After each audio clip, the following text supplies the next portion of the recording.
Tajuk firman Tuhan yang kita akan pelajari ialah ketaatan adalah punca keselamatan. Melalui tajuk ini, marilah kita mengambil masa untuk belajar firman Tuhan. Kerajaan Tuhan yang abadi menjelang tiba. Hakikat bahawa kita akan pergi ke syurga benar-benar menggembirakan.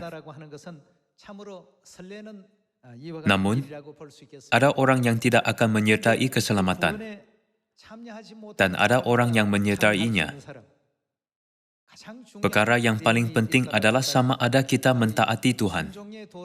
Keselamatan bergantung pada sama ada kita mempraktikkan ketaatan atau tidak. Di dalam buku Ibrani bab 3, tertulis bahawa orang yang tidak taat tidak akan memasuki perhentian Tuhan. Bukan? Apabila kita melihat Adam dan Hawa melakukan dosa kerana ketidaktaatan di Taman Eden, kita dapat pastikan bahawa sesungguhnya ketaatan adalah dasar keselamatan. Dan kehidupan iman yang tidak taat bukanlah kehidupan yang Tuhan mahu kita jalani.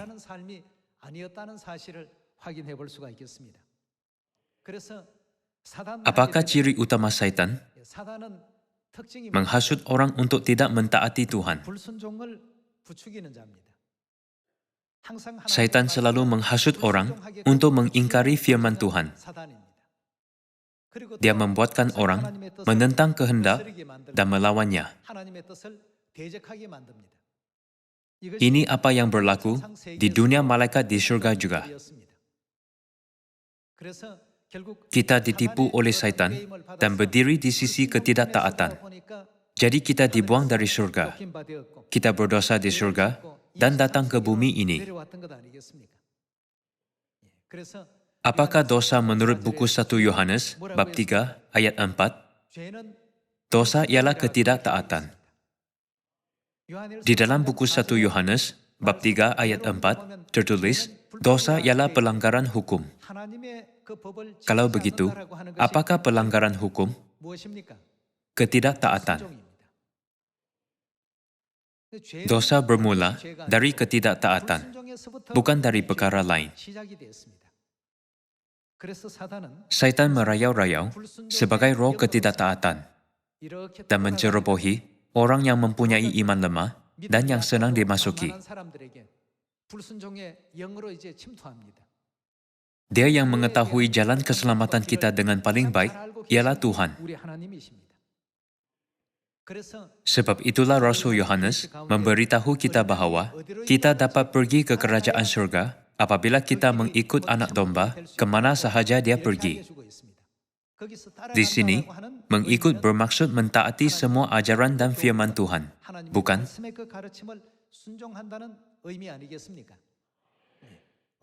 Kemana sahaja Tuhan membimbing, kita mesti mengikut jalan yang Dia katakan soleh. Meninggalkan semua fikiran kita sendiri dan semua penilaian yang salah.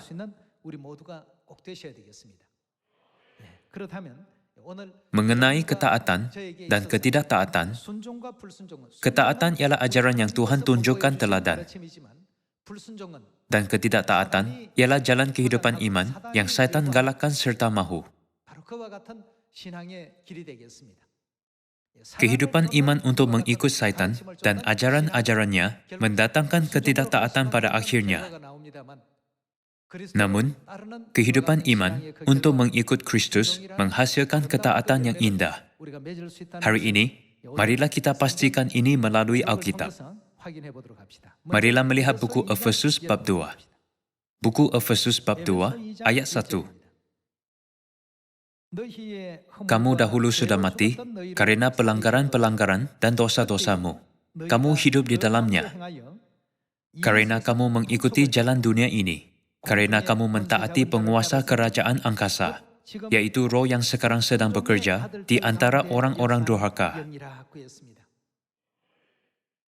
Syaitan menggalakkan ketidaktaatan. Dikatakan Syaitan ialah roh yang bekerja di antara orang yang tidak taat. Kita dapat pastikan walaupun di dalam buku Efesus bab 2 ayat 2 sahaja, bahawa ketidaktaatan membawa kita untuk menyerah kepada Syaitan, bukan? Jika kita menjalani kehidupan ketaatan, kegembiraan dan keseronokan yang besar datang kepada kita. Tuhan membenarkan kita menyaksikan perkara-perkara menakjubkan yang tidak kita jangkakan.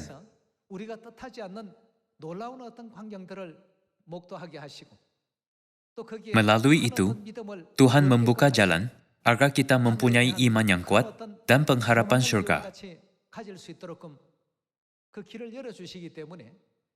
Kehidupan ketaatan adalah benar-benar indah.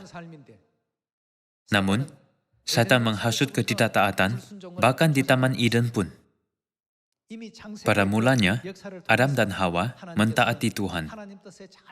Melalui sejarah di dalam buku Kejadian, Tuhan memberitahu kita siapakah yang membuatkan Adam dan Hawa tidak mentaatinya. Berkeyakinan bahwa ketaatan terhadap firman Tuhan menghasilkan keputusan yang paling bagus dan indah, marilah kita semua menuju ke jalan itu. Di dalam buku Efesus bab 2 ayat 2 sini, tertulis, Syaitan ialah roh yang sekarang sedang bekerja di antara orang yang tidak taat. Di dalam buku Daniel bab 7, Syaitan digambarkan sebagai dia yang mengucapkan perkataan yang menentang Tuhan. Marilah pergi ke buku Daniel bab 7.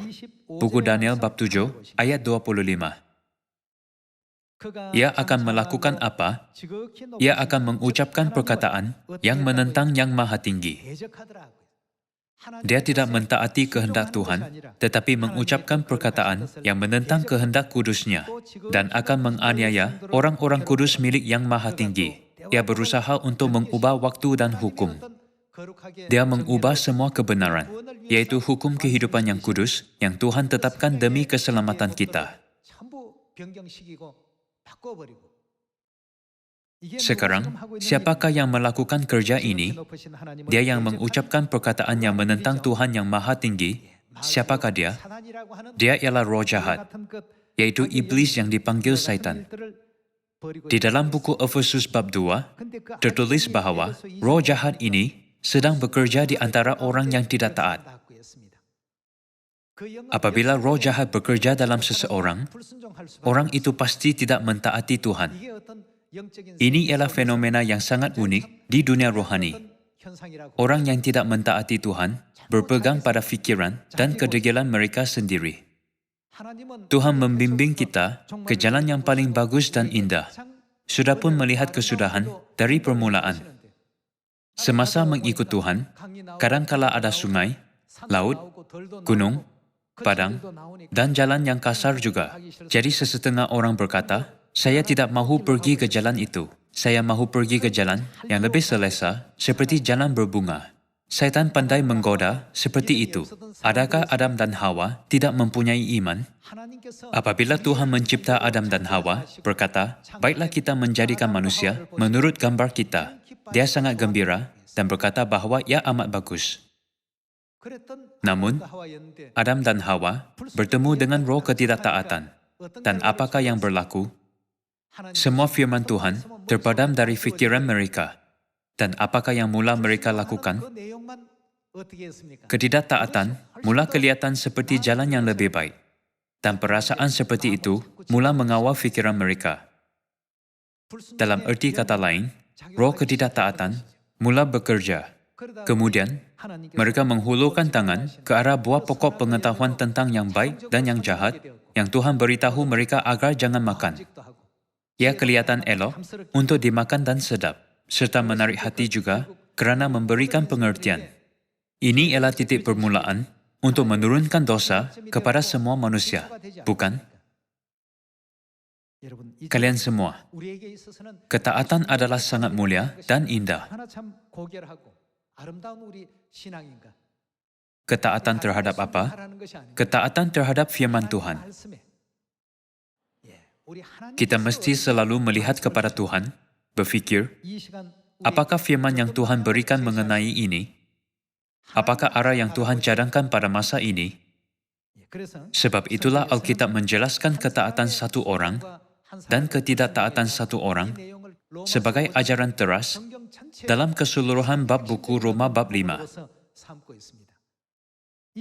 Dari manakah dosa manusia bermula? Ia bermula dari ketidaktaatan. Kita dapat memahami itu semudahnya. Dilihat dari tajuk khutbah pada hari ini. Roh Syaitan bekerja di antara orang yang tidak taat dan menghasut semua orang agar tidak mentaati Tuhan. Apabila kita melihat dunia manusia, sebaik sahaja budak kecil tahu berjalan dan makan sendiri, adakah mereka mendengar kata-kata ibu mereka?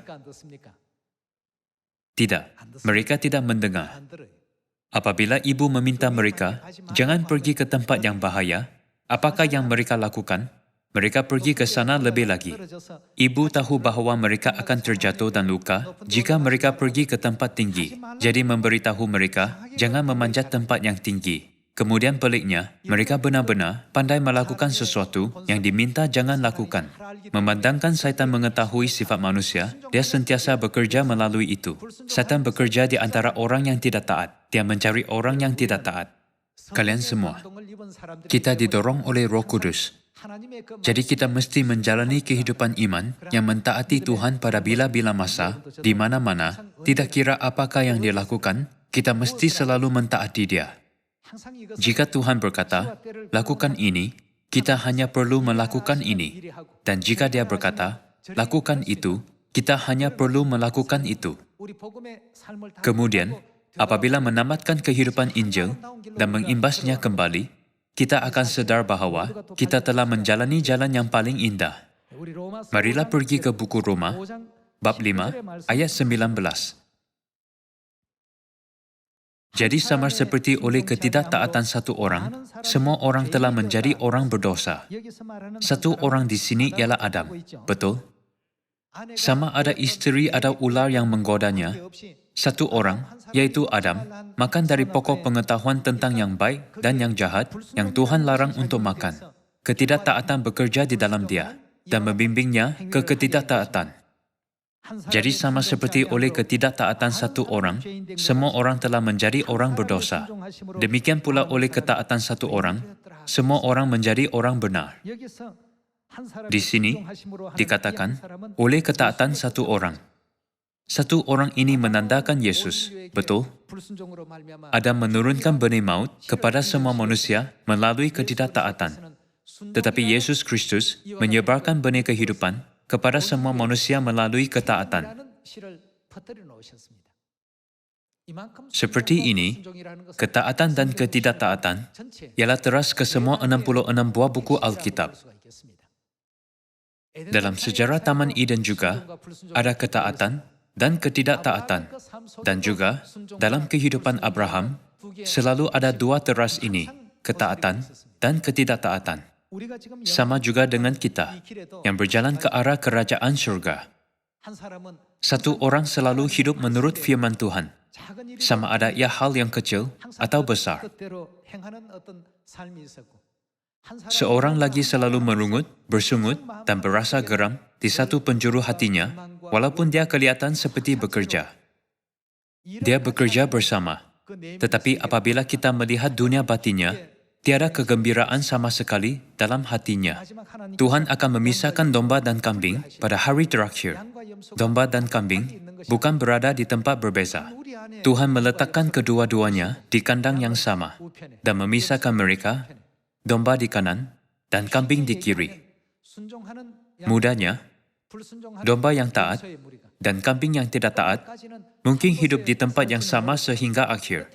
Tetapi apabila hari terakhir tiba, Tuhan akan memisahkan mereka. Roh Kudus tidak dapat tinggal di antara orang yang tidak taat. Memandangkan roh jahat, yaitu pemerintah, kerajaan angkasa, memasuki fikiran mereka dan selalu bekerja. Mereka merungut, bahkan apabila Injil berjalan lancar pun. Mencemburui, iri hati, dan membenci orang yang melayani Tuhan sebaiknya. Fikiran seperti ini timbul di dalam mereka. Sebaliknya, memandangkan Tuhan bekerja di dalam kita sebagai roh ketaatan, kita berasa gembira apabila orang lain mentaati Dia dan sesuatu itu berjalan lancar. Kerana kita melihat dengan hati yang sama sepertinya. Apabila Tuhan melihat sesuatu dengan mata kegembiraan, bolehkah kita melihatnya dengan mata kebencian? Kita tidak dapat melihat dunia rohani kerana berada dalam badan. Tetapi Alkitab membolehkan kita melihat perkara dunia rohani. Jadi, jika kita melihat perkara dunia rohani, berdasarkan ajaran Tuhan di dalam Alkitab, keputusan orang yang mana roh ketidaktaatan bekerja dalam hatinya, dan keputusan orang yang mana roh ketaatan bekerja dalam hatinya adalah berbeza sepenuhnya. Jadi, apabila para rasul menginjil, mentaati firman Tuhan, selepas menerima Roh Kudus, seperti hujan pada awal musim Pentakosta, seramai 3,000 atau 5,000 orang kembali ke kebenaran, kerana Roh Kudus telah turun. Apakah yang kita lakukan apabila Roh Kudus turun kepada kita? Kita menjalani kehidupan ketaatan kepada Tuhan adalah menggembirakan untuk menjalani kehidupan ketaatan. Kita paling gembira dan tenang hidup seperti itu. Namun peliknya, apabila sesuatu berjalan lancar, orang yang tidak taat membenci itu secara naluri. Orang yang telah menerima Roh Kudus risau tentangnya, berfikir, mengapakah mereka melakukan itu? Itu bukan kehendak Tuhan. Mereka akan menderitai kecelakaan dan hukuman besar jika mereka terus berbuat seperti itu. Sebab itulah di dalam buku Roma bab 5, Tuhan berkata, jadi sama seperti oleh ketidaktaatan satu orang semua telah menjadi orang berdosa. Demikian pula, oleh ketaatan satu orang, semua orang menjadi orang benar. Marilah melihat buku Ibrani, bab 5, ayat 8, mengenai ketaatan satu orang. Dan sekalipun ia adalah anak. Di sini, anak ialah Yesus. Ia telah belajar menjadi apa? Belajar menjadi taat dari apa yang telah dideritanya.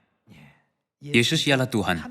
Namun, Dia datang ke bumi dalam badan manusia dan belajar kehidupan ketaatan demi kita, yaitu anak-anaknya. Dan sekalipun Ia adalah anak, Ia telah belajar menjadi taat dari apa yang telah dideritanya.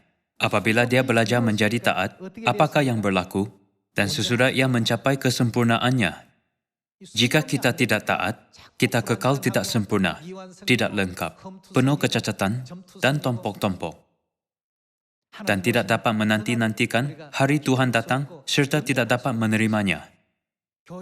Walaupun datang ke gereja dan berpengetahuan kerana mendengar banyak firman Tuhan, jika tidak taat, kita tidak boleh berkata bahawa kita mempunyai iman.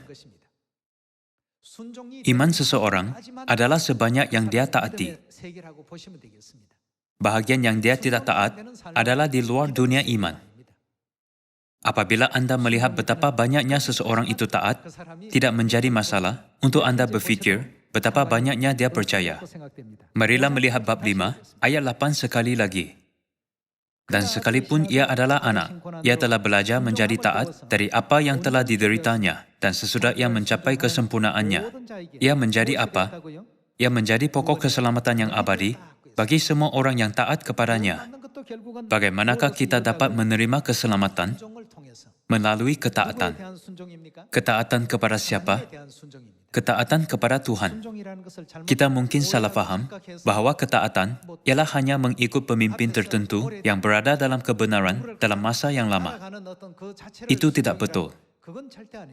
Kita mesti selalu melihat pada firman Tuhan dan melihat sama ada ia kehendaknya. Jika anda tidak tahu, anda boleh bertanya secara peribadi. Dengan berbuat demikian, marilah kita semua mengikut kehendak Tuhan. Ketaatan ialah mentaati kehendak Tuhan. Bukan mentaati pendapat peribadi seseorang tanpa syarat, hanya kerana dia telah menjalani kehidupan iman dalam masa yang lama. Bahkan orang yang berada dalam kebenaran dalam masa yang lama pun mungkin jatuh ke dalam percubaan. Dan walaupun sesetengahnya mempunyai gelaran, mereka mungkin pergi ke jalan yang salah tanpa diketahui. Piawai kita mesti selalu ditetapkan pada Tuhan. saya ingin memberitahu Anda sekali lagi bahwa ketaatan yang kita katakan sekarang ialah ketaatan kepada Tuhan dan firman-Nya. Dan sekalipun ia adalah anak, ia telah belajar menjadi taat dari apa yang telah dideritanya, dan sesudah ia mencapai kesempurnaannya, yang menjadi pokok keselamatan yang abadi bagi semua orang yang taat kepadanya, dan ia dipanggil menjadi imam besar oleh Tuhan menurut peraturan Melkisedek. Apabila Tuhan datang ke bumi ini sebagai imam besar, Dia menyedarkan kita bagaimana mencapai kesempurnaan dengan menunjukkan teladan mentaati firman-Nya. Seperti yang saya sebutkan tadi, Syaitan menggalakkan ketidaktaatan di seluruh dunia. Dia ialah pemerintah kerajaan angkasa. Dia bertindak sebagai pemilik sementara bumi ini. Dikatakan bahwa Yesus datang ke bumi ini untuk membinasakan itu, bukan? Marilah melihat buku 1 Yohanes bab 3. Buku 1 Yohanes bab 3 ayat 8. Barang siapa yang tetap berbuat dosa, berasal dari siapa? Dari iblis. Marilah fikirkan tentang dosa. Dari manakah benih dosa bermula? Ia bermula dari ketidaktaatan. Barang siapa yang tetap berbuat dosa, berasal dari iblis. Sebab iblis berbuat dosa dari mulanya. Untuk inilah anak Tuhan menyatakan dirinya, yaitu supaya ia melakukan apa? Ia membinasakan perbuatan-perbuatan iblis itu. Yesus datang ke bumi ini untuk memecahkan ketidaktaatan. Iblis melanggar semua hukum syurgawi yang Tuhan tubuhkan.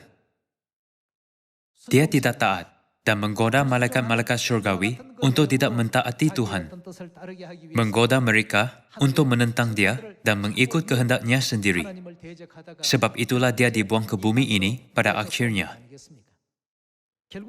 Jadi semua dosa bermula dari ketidaktaatan. Jadi, barang siapa yang tetap berbuat dosa, berasal daripada siapa? Memandangkan mereka melakukan apa yang Tuhan larang mereka lakukan, mereka menjadi hamba siapa? Mereka menjadi hamba kepada Syaitan, hamba kepada iblis. Sejak itu, kita dapat pastikan bahwa penderitaan dan kesakitan yang tidak dapat dikawal berlaku satu demi satu dalam semua masa mereka. Alkitab berkata bahwa dia yang tetap berbuat dosa berasal daripada iblis. Marilah pergi ke bab 3 ayat 4 untuk melihat apakah dosa. Setiap orang yang berbuat dosa melanggar juga hukum Tuhan. Sebab apakah dosa? Dosa ialah pelanggaran hukum Tuhan. Pelanggaran hukum ialah melanggar hukum kehidupan yang Tuhan tubuhkan. Dan ia ketidaktaatan bila dilihat dari tajuk khutbah pada hari ini. Akhirnya, pelanggaran hukum bermaksud ketidaktaatan. Tuhan menyuruh orang untuk menguruskan hari Sabat, tetapi mereka menguruskan hari Ahad. Adakah ia ketaatan? Tuhan menyuruh orang untuk menyambut Paskah, tetapi mereka menyambut Christmas. Tuhan menyuruh orang jangan menyembah berhala, tetapi orang mendirikan salib. Mereka semua tidak mentaati Tuhan. Pelanggaran hukum ialah ketidaktaatan. Ini ialah ketidaktaatan terhadap peraturan Tuhan. Ada juga ketidaktaatan terhadap apa yang Dia arahkan secara terus. Di dalam Alkitab Perjanjian Lama, kita dapat melihat bahwa seorang Nabi Tuhan pergi ke Betel untuk menyampaikan kehendak-Nya. Dalam perjalanan pulang dari melakukan tugasnya, Nabi Tuhan berjumpa dengan seorang Nabi yang tua tinggal di Betel. Nabi yang tua itu meminta dia untuk datang ke rumahnya, makan roti, minum air, dan berehat. Dia sangat baik terhadapnya. Fikirkan situasi ini, seseorang yang tidak pernah dia lihat sebelum ini, memberikan roti, air, tempat rehat, dan memintanya untuk berehat. Pertolongan yang hebat. Ia pasti sesuatu untuk dihargai. Tetapi apakah yang Tuhan beritahu kepadanya? Tuhan berkata kepadanya, kamu tidak boleh makan roti atau minum air di sana atau kembali melalui jalan yang kamu datang. Namun, dia tidak mengendahkan firman Tuhan dan mendengar kata-kata Nabi yang tua di Betel. Nabi yang tua itu berkata, Tuhan datang kepada saya dan menyuruh saya untuk memberikan kamu roti dan air, serta meminta kamu berehat. Kita mesti hanya fokus terhadap apa yang kita dengar daripada Tuhan. Apabila Nabi yang tua mencela dan menipu, dia menyangka ia firman Tuhan yang sebenar, dan akibatnya dia dicabik oleh singa dan terbunuh. Dalam cara ini, perkara yang menyedihkan berlaku, bukan? Kalian semua, kita mesti taat, mengetahui siapakah yang mesti kita taati. Kita mesti memahami sebetulnya itu firman siapa, dan hanya mengikut Tuhan kemana sahaja Dia membimbing kita. Marilah pergi ke buku Ibrani, bab 3. Bab 3, ayat 15. Inilah yang tertulis di dalam Alkitab. Jika pada hari ini kamu mendengar suara Tuhan, janganlah lakukan apa? Janganlah berkeras kepala seperti nenek moyang kamu ketika mereka memberontak terhadap Tuhan. Apabila kita mendengar suara Tuhan, janganlah kita tidak taat seperti umat Israel yang tidak taat di padang gurun pada masa perjanjian lama. Mereka tidak mentaati Dia dalam pemberontakan dengan hati yang jahat. Janganlah berkeras kepala seperti nenek moyang kamu ketika mereka memberontak terhadap Tuhan. Buku Ibrani menekankan bahwa waktunya pasti akan tiba apabila kita mendengar suara Tuhan. Dikatakan apabila zaman pemberontakan tiba, kita mesti membuang semua sikap dan fikiran yang tidak taat di padang gurun iman. Ayat 16. Siapakah mereka yang membangkitkan amarah Tuhan sekalipun mereka mendengar suaranya? Bukankah mereka semua yang keluar dari Mesir di bawah pimpinan Musa? Dan siapakah yang ia murkai 40 tahun lamanya? Bukankah mereka yang berbuat dosa dan yang mayatnya bergelimpangan di padang gurun? Dan siapakah yang telah ia sumpahi bahwa mereka takkan masuk ke tempat perhentiannya? Bukankah mereka yang melakukan apa? Bukankah mereka yang tidak taat? Demikianlah kita lihat bahwa mereka tidak dapat masuk oleh karena ketidakpercayaan mereka. Perkataan tidak taat dijelaskan sebagai ketidakpercayaan dalam ayat 19. Ketidaktaatan bermaksud ketidakpercayaan. Jika kita mempunyai iman, kita akan taat. Orang yang mengasihi Tuhan mentaati firman-Nya. Kerana mereka tidak mengasihi Tuhan, mereka tidak taat. Dan kerana mereka tidak mempercayai Dia, mereka tidak taat. Demikianlah kita lihat bahwa mereka tidak dapat masuk oleh karena ketidakpercayaan mereka. Mereka tidak dapat masuk ke mana? Mereka tidak dapat memasuki kerajaan syurga. Pada masa Musa, perhentian bermaksud memasuki tanah Kanaan. Tetapi bila dilihat secara rohani, dari sudut pandangan perumpamaan, tanah Kanaan melambangkan kerajaan syurga. Betul? Mereka tidak dapat memasuki syurga yang abadi kerana mereka tidak taat. Alkitab jelas mengatakan bahawa orang yang tidak taat ialah orang yang tidak percaya. Hari ini, marilah kita berfikir tentang hal ini melalui kehidupan Yesus. Apakah pendapat anda tentang kehidupan umum Yesus di bumi ini? Apabila Dia datang ke bumi ini, adakah Dia mengatakan segala-galanya sesuka hatinya? Adakah Dia melakukan apa yang mahu dilakukan? Tidak melakukan apa sahaja yang tidak mahu Dia lakukan? Perkara yang Yesus lakukan apabila Dia datang ke bumi ini adalah benar-benar penting. Marilah melihat satu lagi ayat di dalam buku Yohanes bab 12. Buku Yohanes bab 12 ayat 49. Sebab aku berkata-kata bukan dari diriku sendiri. Yesus berkata, aku berkata-kata bukan dari diriku sendiri. Segala-gala yang Yesus lakukan, termasuk ajaran dan penginjilannya, bukan daripada dirinya sendiri. Sebab aku berkata-kata bukan dari diriku sendiri. Tetapi siapakah yang memerintahkannya?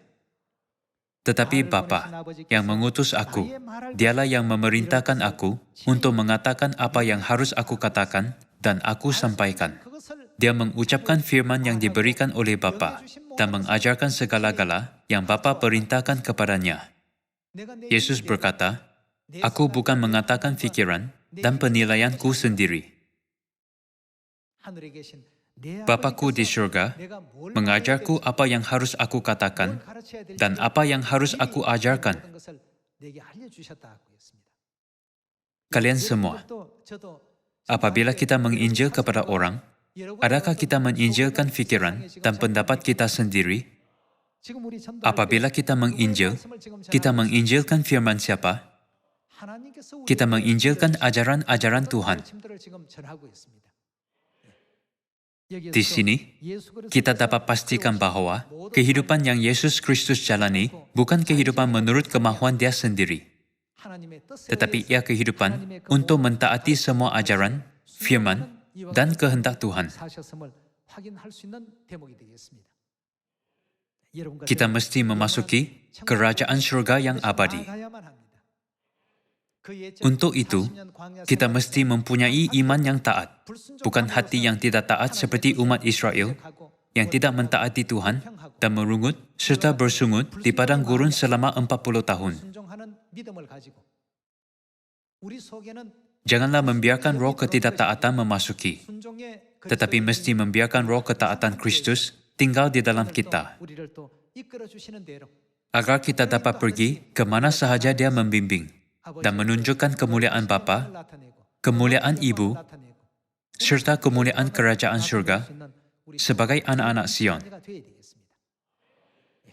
Kita belajar tentang firman kebenaran pada hari ini. Kita belajar tentang hari Sabat, Paskah, nama baru, dan juga tentang Yerusalem baru. Mengapakah kita belajar semua ini? Apakah malamat akhir kita? Sebab kita belajar firman Tuhan setekunnya adalah untuk mentaati firman-Nya dan belajar ketaatan. Sebab inilah kita pelajari semua ini sehingga sekarang. Kita telah mempelajari banyak firman kebenaran. Ya, untuk mentaati. Mengapakah kita berdoa? Ya, untuk mentaati firman Tuhan. Mengapakah kita menginjil? Ya, juga untuk mentaati firman Tuhan.